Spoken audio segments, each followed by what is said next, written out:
What should we talk about today? Oh, okay. So content for search, we touched on this in a previous video. Where should you start if you're trying to publish content for search? This is a really common problem. It's a common question. And in my experience, I mean, even SEO companies don't really get this that well, even companies that specialize in this. So typically when organizations are publishing content for search, most of the time they're trying to drive a result. So you're trying to drive leads or sales or something like that. And ideally as directly as possible, right? That's usually where people start. Now, there's a big component of publishing content that is just building brand awareness and affinity and all that kind of stuff. And that's important too, but almost nobody starts there. Almost nobody just says, hey, let's just make everybody like us. We don't need to generate business. Nobody's saying that in any organization.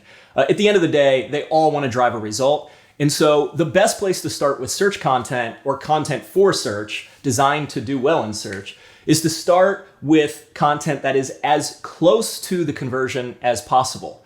You can even start after the conversion. Sometimes that helps if you've got a big component of like word of mouth, that can help as well. But start as low in the funnel, if you want to call it that, as possible. So a good example of this is if I am a person using Google and I'm looking for polarized sunglasses and I want to buy, let's say I go to Google and I want to search for polarized sunglasses and I actually want to buy sunglasses, but I don't search sunglasses, I don't search men's sunglasses, I go to Google and I search polarized sunglasses, right? Now I could be in a number of different states of mind. I could know what polarized are and know that's exactly what I want. It's possible I don't know what those are and I want to sort of browse and find some information on what they are before I purchase them.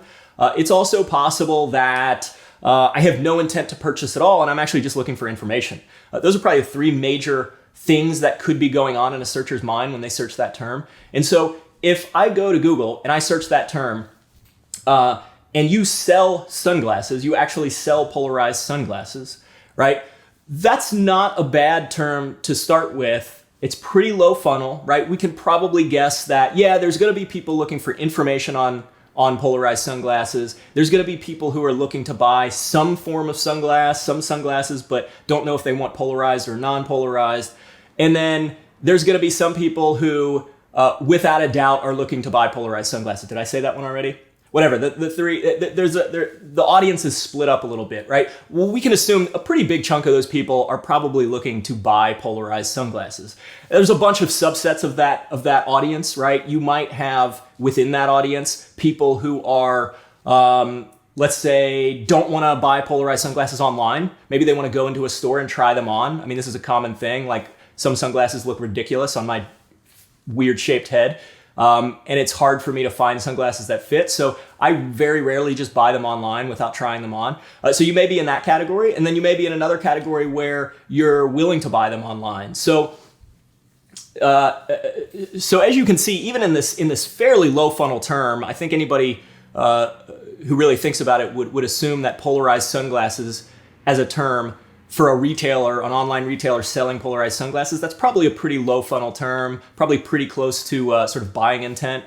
But within that, there's a lot of audiences that may not necessarily have in the kind of intent you're offering if you're that online retailer, right? So you have to think about that. How big is my audience, right? But it's pretty low funnel. And so you should start down there. You should start trying to rank for polarized sunglasses and maybe even lower terms like buy polarized sunglasses or buy polarized sunglasses online or things like that. And start low funnel, start as close to the transaction point as possible, and then work your way up. So as you start to publish content, try to publish content to get ranked for polarized sunglasses, and then think, what is happening? What are people searching before they have that intent to actually purchase polarized sunglasses? Well, maybe it's like polarized sunglasses versus something else, polarized versus non-polarized sunglasses. Or maybe it's like brands of polarized sunglasses, right? Ray-Ban polarized versus Maui Jim polarized, right? You get a lot of versus searches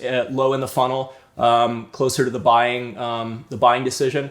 And so that might be a good place to go. So start with your content, essentially saturate your content as low funnel as possible until you're doing well there, and then slowly work your way up the funnel, up the buying process to more and more general content that appeals to people earlier in that process. And what that's going to do is it's going to force you to focus on content at first that's actually going to drive that business result, because at the end of the day, that's what everybody wants.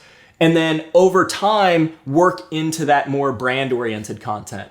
And that's a good way to do it for search. We often don't see that level of sort of deliberative strategy behind it. We often see people just publishing content, whatever it is in their industry, and that's really not a good idea. Think about the funnel, and because I can promise you, your boss wants to convert some stuff, right? Your boss wants to sell stuff at the end of the day. If you're a business, if you're whatever your business goal is, that's what you're going for.